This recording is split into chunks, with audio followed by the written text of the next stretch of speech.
Hey guys, welcome to a late episode 13 of the Weekly Update, the series where I talk about the paddles that I hit throughout the week. Now, this episode and the upcoming wide body paddle one are going to be coming out a bit late because they did require a lot more playtesting than usual and because I've had a few busy weeks. But, anyways, for this episode, we're doing something different since instead of giving you guys any updates on new paddles, I spent time focusing on myself and trying to find a paddle that I could call my main. Previously, when I was on the Pickleball Blast Town Hall, I was asked this question, and at the time, I didn't have a good answer. I brought up the course Shapeshifter EX and the ISO Ryu as the paddles I would take to a tournament, but these were just safe paddles that I felt comfortable with and not my favorite ones or paddles that I felt like I could call my main. So, when John from Speak Pickleball reached out to ask me to give him my current main paddle for the month of April, I decided to go into a paddle testing journey. Let's get into it.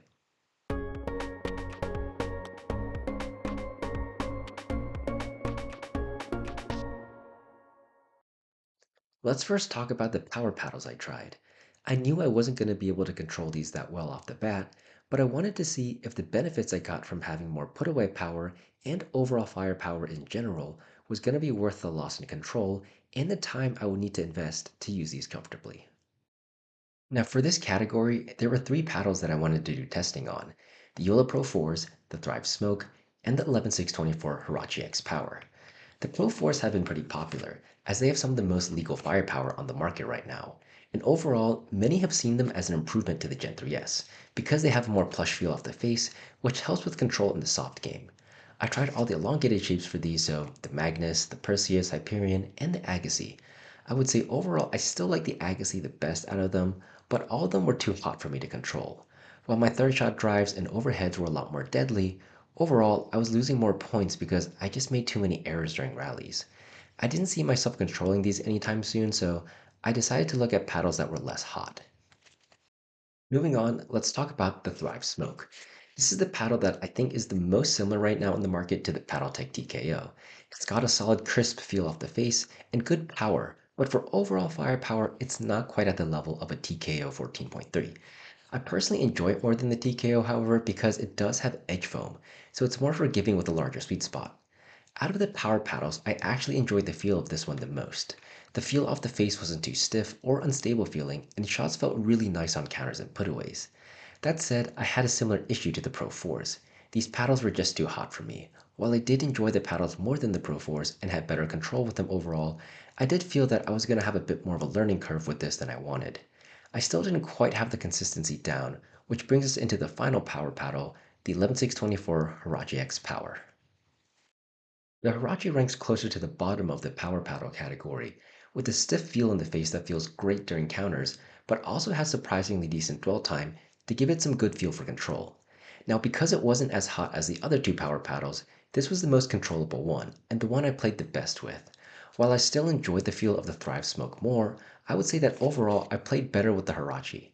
That said, I didn't feel as confident dinking with this paddle as I should have, and because the firepower increase wasn't as high compared to the other power paddles, I didn't see it as worth it to switch it over at this time. While it still was the best power paddle I played with, I did feel that I was better off going more into an all-court style paddle. Ultimately, with the power paddles, I felt that there wasn't really an added benefit of having more firepower in my game. I didn't think I was winning more firefights with that extra punch, and in fact, I felt like I was losing more because at times I would overswing and my counters would sail out if I didn't body bag someone first. I did notice having more deadly drives that would lead to more pop-ups and winners, but I felt that at a higher level, these drives would be negated more easily, and the loss of control I had in my shots wasn't worth it. Dinks and resets didn't feel as natural to me, and I had to constantly remind myself and concentrate more on shots that should have felt more routine. While I could have gotten used to this over time, I personally didn't think it was worth it to spend that time trying to learn these paddles, and I didn't think there was too much of a benefit for me to have that much more put away power. Moving on, I decided to look more at paddles in the all court category. I decided to just skip all the control paddles like the prisms and jelly beans because I wanted something more offensive in my game and not quite that soft. So starting off, I went into the all court leaning power category with the Crbn TruFoam Genesis 3. This is my favorite out of the TruFoam offerings because I like how it's more stable and a bit heavier than the Carbon 1 variant. Now I do enjoy the feel of the TruFoams. I get a better feel when I'm shaping the ball on drives and topspin dinks because the foam face has a bit of give to it that lets the paddle bite onto the ball a bit more. But while I do like using these paddles for those shots, I ultimately put it back down after a few games because I couldn't get a good feel for it with resets. I didn't like the sensation of the ball digging in too much during mid-court resets, and I couldn't get a good feel for them. In general, I didn't really like the feel of hitting the balls out of the air with the TruFoam. My counters also didn't feel solid and crisp like I wanted, so even though I liked it for shots off the bounce, I decided to move on and look at other paddles. Next up, I decided to look more into that all-court to all-court leaning control category. To start off, I went with the regular Gen 2 elongated thermoform paddles. I grabbed a few affordable ones like the Enhanced Sweet Spot Pro, Pickleball Helios, and the Gherkin Aspire, just to get a sense of how the average Gen 2 would fit in my game. Now I felt that I did pretty well with these. I was playing better with them than I was with the power paddles and the TruFoams. My game was much more consistent, and I still felt that I had ample put-away power. That said, I still wanted to experiment more in this category and branch away from the average feeling carbon fiber Gen 2s to see if any of the other different surfaces and changes would seem more appealing to me. Two that I was immediately drawn to were the bread and butter Shogun and the Force Shapeshifter EX.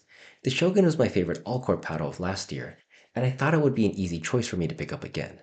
I enjoyed the feel of the polyester surface, since it provided a more pleasant feel off the face that was less harsh compared to carbon fiber. I did like how the bottom of the handle had a bit of a wider taper, which added some more stability to it, though I did wish there was a tad bit more power and pop on the counters, but I still like the paddle a lot, and this moved up to my top spot. Now, earlier I mentioned enjoying the Shapeshifter HX, so trying out the EX versions of the Shapeshifter and Super Quartz seemed like a natural transition to go to. I started with the Super Quartz, but this was one I found too powerful and poppy for me. I have a feeling that mine may actually be core crushed, which is why it's coming off so hot, so I do want to get a new one and do more testing on this in the future. As for the Shapeshifter, I connected with this one very well. I'm a fan of the differences in the surface layers that gives you the feeling of being more plush and easier to control on softer shots, while that fiberglass bottom layer gave it a nice feel on counters and putaways. Compared to the HX, the extra reach allowed me to be more aggressive since I had more reach at the kitchen and more power overall.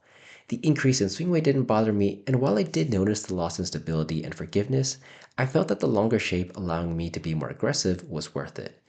Though my nitpick about the EX shape was that the balance was a bit too high for my liking because of its tapered shape, and I found that to make my shots at the bottom of the paddle less consistent, so I had to add more weight down in this area.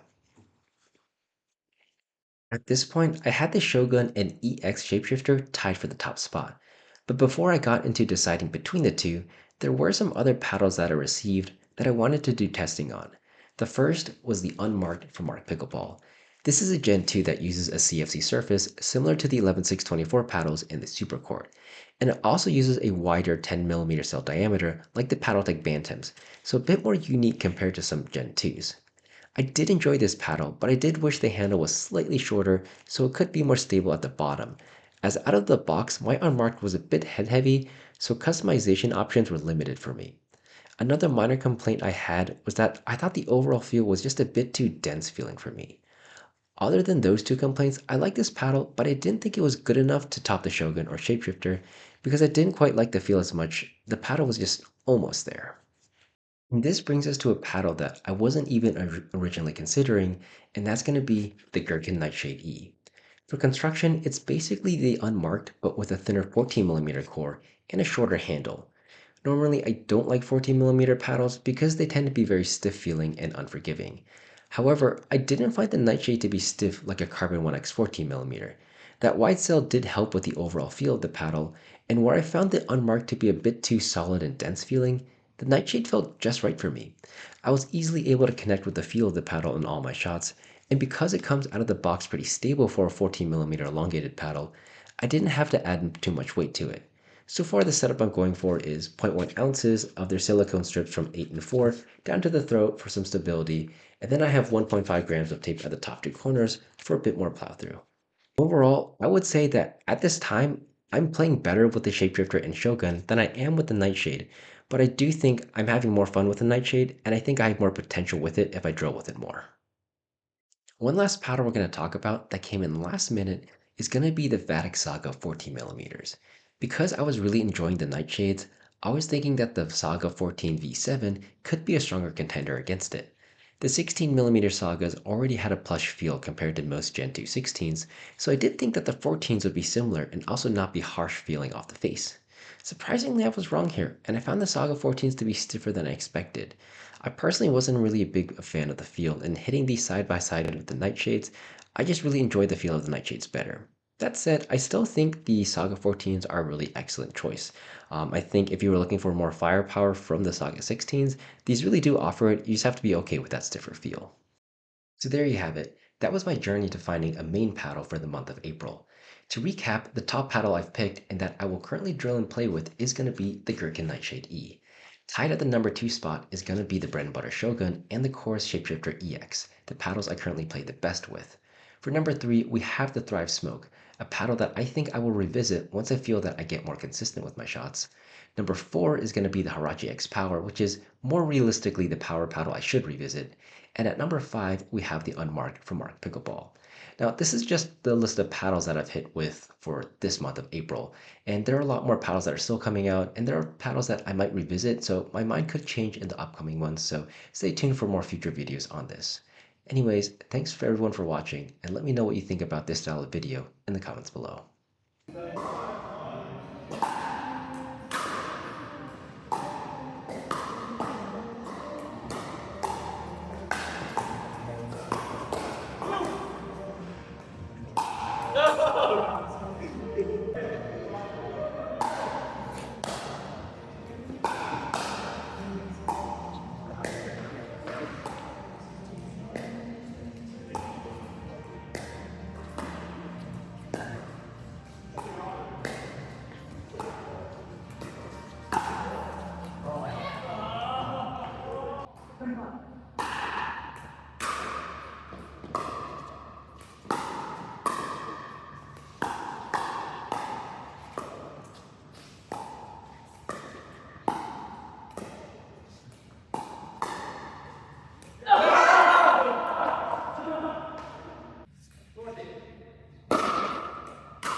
Damn. Wait, every time we tried,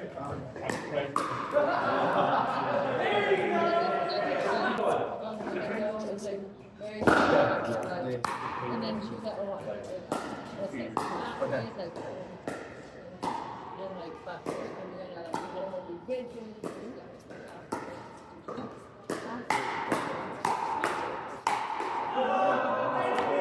like down. Yeah, let's like down. See, okay,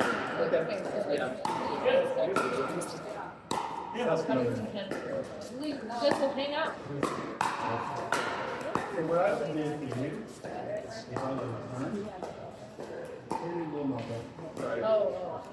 Oh, we didn't there. Or like. Oh, it